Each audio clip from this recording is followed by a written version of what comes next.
Today is day 314 of the October 7th war and the Hamas hostage crisis.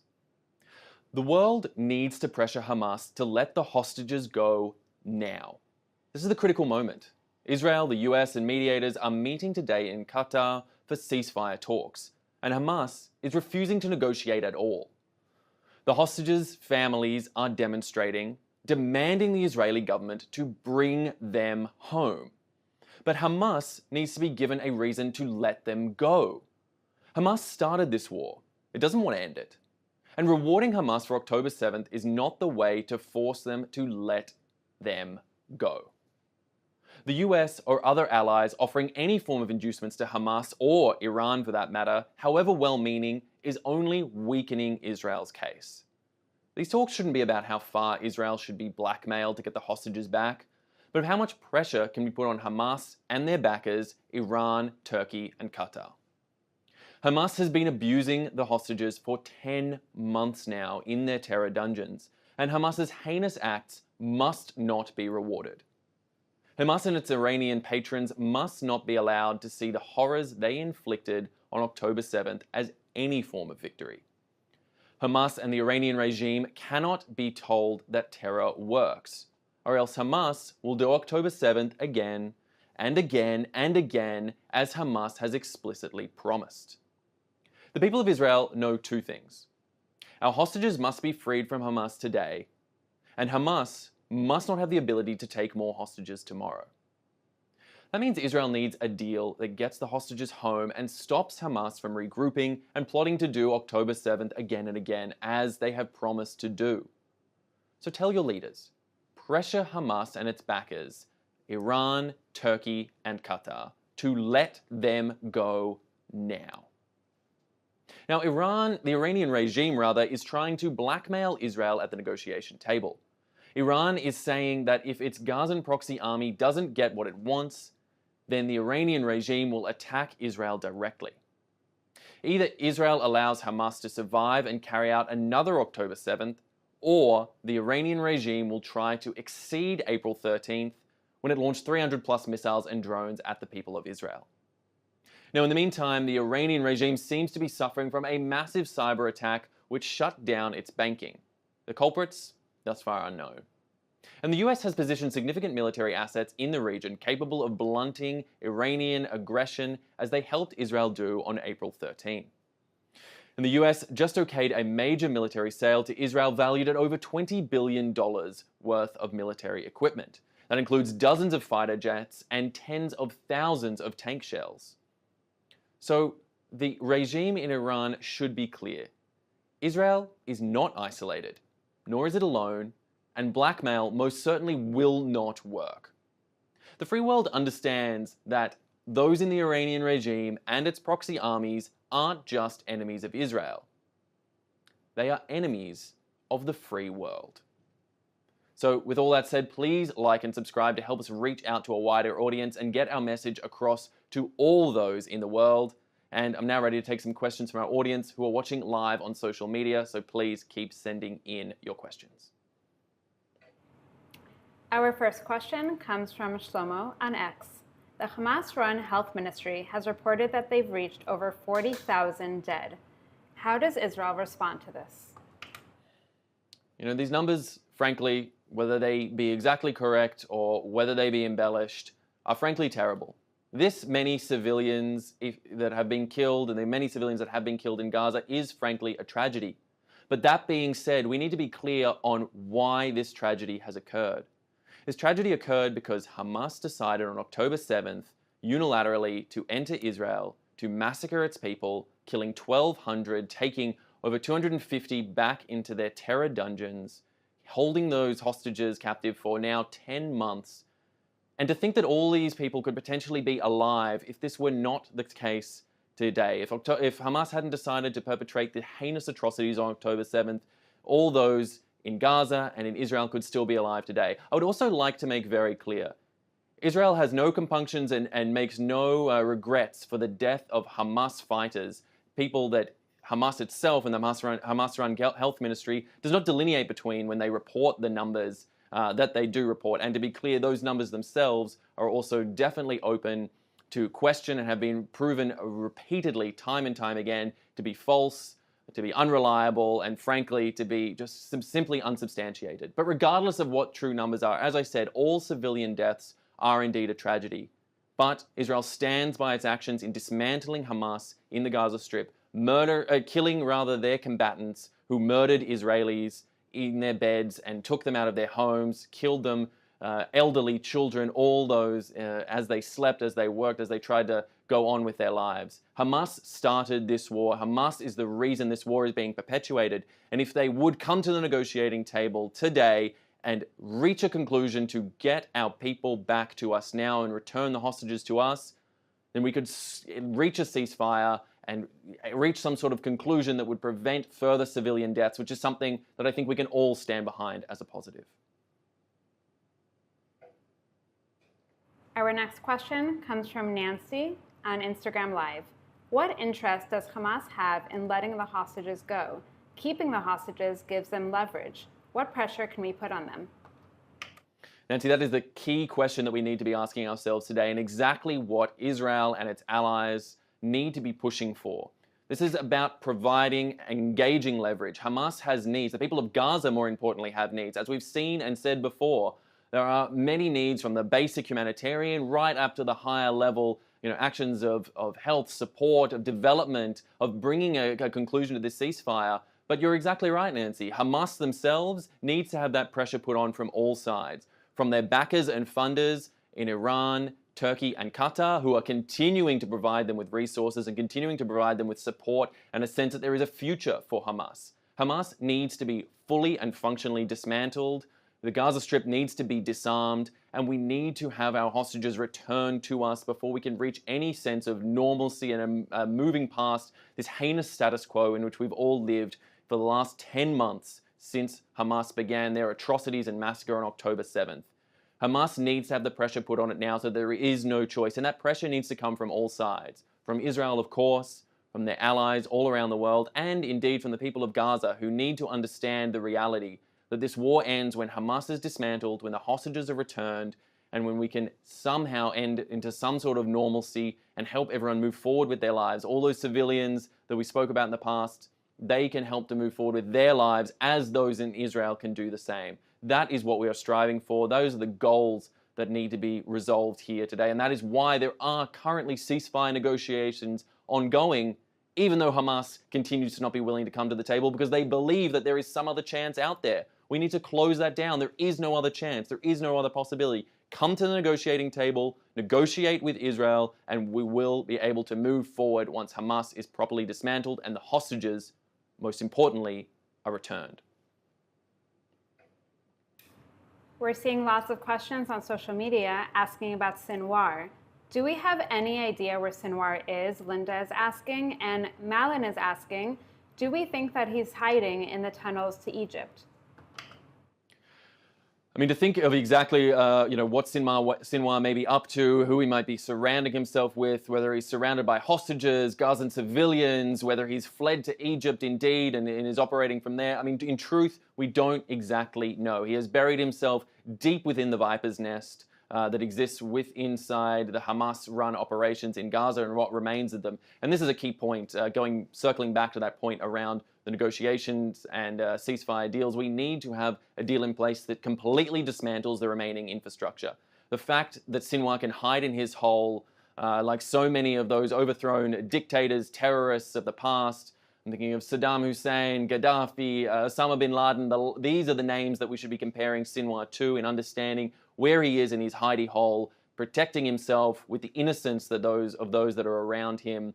Hamas's infrastructure needs to be dismantled. We need to have a clear determination where Sinwar is, what he is doing, how he is operating, and prevent him from being able to perform the sort of actions that he has promised to do again and again. I'm talking, of course, about the October 7th massacre, which Hamas has promised, if given the opportunity, they would perpetrate again and again and again. We need to understand the horror of what these people would really want to do if given the power to do so, and ensure that not just today, not just tomorrow, but forever after, it is not possible for them to perpetuate these sort of horrors and atrocities again. And that is exactly what we are trying to do here. That is the reason that Israel is coming in good faith to the negotiating table and is attempting to reach a ceasefire so we can try and move forward beyond a status quo so people can sleep safely in their beds at night. Children, the elderly, those all across Israel, and frankly, as we can see now, across the Middle East, and perhaps even the world, can sleep safely with the understanding that these sort of monsters who perpetuate the heinous acts that they did on October 7th will not be allowed to get away with the crimes that they commit. Our next question comes from Sammy on YouTube. Can you give an update on what's happening about the Haredi draft to the IDF? Sammy, frankly, there is a lot of complex issues going on in Israel as it comes to a stretched resource that is the IDF and the Israeli military. With 10 months under our belt, reservists who've been called up and are fighting on all fronts diligently, it is always a complex time for Israel to try and utilize as many resources as it can while still keeping the thriving and functioning economy that we have here in Israel, the amazing production and capabilities that we have here all across the country. When it comes to specific domestic issues, I'm going to leave that to others to say and speak about and focus on. That's not our place here at the Israeli Citizen Spokespersons Office. Our goal here is to help you to understand the drain and difficulty that the Israeli people are facing, but also the resources that we have available to us. And that is an incredible military service and incredible people, young people throughout this country who are helping to fight for Israel to help keep it safe and protected. I have so many friends and family who are doing unbelievable jobs helping out there every day to protect Israel's borders, to fight against its enemies, and to ensure that we're all able to sleep safely in our beds at night. And those are the people I want to focus on in our message here today, because they are out there and have been for 10 long months fighting every day to protect Israel and protect its people. And I think that's the important message that I think we should be left here with today. Our next question comes from Dumbo Direct on Instagram Live. Will there be Israeli elections, and if so, how will it affect the war? No one knows exactly what's going to happen in the future of Israel's democratic system. I mean, that's the wonderful thing about Israel here as a free, liberal democracy. We individually don't get to decide. It's not by the whims of any one individual what happens, but we as a people, we as a populace will get to decide on the future of our governance and the future of our democracy. When that happens, who's to say? We'll have to let the future machinations of politics play out and see when the next elections come. But for whenever they do, Israel will continue to be a free and open democracy that will get to decide on its future and get to decide by its people, will be able to decide to vote, to go out and decide individually exactly what happens. In contrast to what happens within the Gaza Strip under Hamas's tyrannical and authoritarian rule, in which there are no elections. Hamas was brought to power through an electoral system in the wake of Israel pulling out. They took power completely back in 2007, and there hasn't been an election since. That is simply not the case here in Israel, where we have a free, fair, and flowing democracy with many an election. Sometimes some could argue maybe too many elections as they come back to back, but whatever that may be, we will always have the freedom and right to go out and vote. And that is our great gift and joy as a liberal democracy, and something that we will always fight for here in Israel. Our next question comes from Joshua on Instagram Live. How can Qatar be pressured not to support Hamas and other terrorist organizations in the region? This is a very important question, and one that really delves to the fact of the global role in helping to provide and develop peace within this region. Israel is not alone, and Israel should not be alone when it comes to these sort of actions and in monitoring the sort of peace and stability in this area and in the world. Israel has many allies, whether we talk about the US, the UK, France, Germany, even as close as Jordan. We've seen other nations all around the region, around the globe, who are fighting to make sure that there is peace, security, and stability. In contrast to the likes of Iran, the Iranian regime, Qatar, and Turkey, who are nations now fighting for government regimes, should I say. I won't speak to the individual civilians in each of those countries, but our government regimes fighting to maintain a status quo, to back Hamas, to support the Iranian sort of ring of fire that they have spread around Israel, providing the 7 fronts of action that Israel is having to fight against, of terrorist armies that Israel is having to fight against on all sides. And this is exactly why Qatar needs to, much like Iran, Turkey, and others, to be pressured to ensure that they understand that the world stands with a free, liberal, democratic nation that is Israel. They support freedom, peace. They support their move away from authoritarian tyranny. They do not support the sort of actions that are perpetuated by the likes of Hamas, Hezbollah, the Houthis, other Iranian-backed militias across Iraq and Syria, the Iranian theocratic regime, of course, of the Ayatollah in Iran itself, that they do not support these countries. And when those bases of support are weakened and when they understand that there is a united front in the world against these sort of regimes, then Qatar and others like it will begin to understand that you cannot win through tyrannical force and that free, fair, liberal democracies will prevail. We're seeing lots of questions on social media asking about the recent report that the U.S. reportedly leaked names of Mossad agents to Iran. Can you clarify and explain? Look, I don't want to speculate on specific reports, what's going through and unverified information. It's a very important thing right now for us to understand something. There are reports, there are rumors, there are elements that come through from all sides. And while I hope and pray that journalists around the world and others giving out this information are doing their best to verify reports and verify elements wherever possible, with so much information swirling so quickly and so much developing, it's important for us not to get caught up in the specificities of believing specific elements until they can be verified to be true. This is a key message that we need to be here. We need to work in facts. That's exactly what we do here at the Israeli Citizen Spokespersons Office. We deal in facts and we deal in truth whenever we can. That is the key goal, and that is what we are striving to do here. So I won't comment on specific rumors until we get a little bit more information on them, but I will say that as ever, we hope that the US and others, our allies, are working diligently as ever to support Israel in its goals for reaching a ceasefire, to bringing our hostages back, and to trying to end this seemingly never-ending war that has been raging with Hamas for the last 10 months since they started it on October 7th with the heinous massacre they perpetuated. Our final question comes from Sammy. Why are so many airlines canceling flights until 2025? Should we be expecting that the war will continue until then?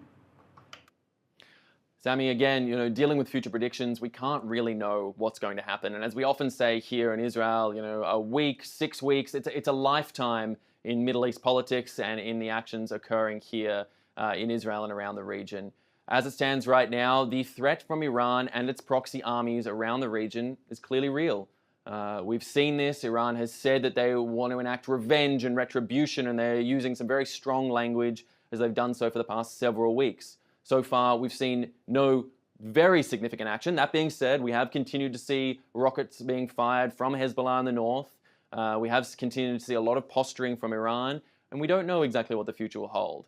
Airlines have had to make judicious individual decisions about whether or not they're willing to fly in or out of certain airspace at certain times that I think frankly range from the political to the safety to also perhaps the commercial results of where they may have to fly or fly around. And I'm not going to speculate on the specific governance of any individual airline, but I will say that we hope only for peace and security in the future. We hope that the ceasefire talks underway now do yield the sort of results that can lead to everyone returning to a sense of normalcy. But I can tell you here on the ground in Israel, people are continuing to live their lives normally. People are out at the beaches, they're out at cafes, they're preparing for the weekend and probably for a lovely Shabbat, which we all hope to be calm and peaceful and enjoyable. And that's really where the Israeli people stand right now, unified in that sense of wanting to continue lives of normalcy whenever possible, while recognizing the situation, recognizing the hostages still being held by Hamas in Gaza, recognizing the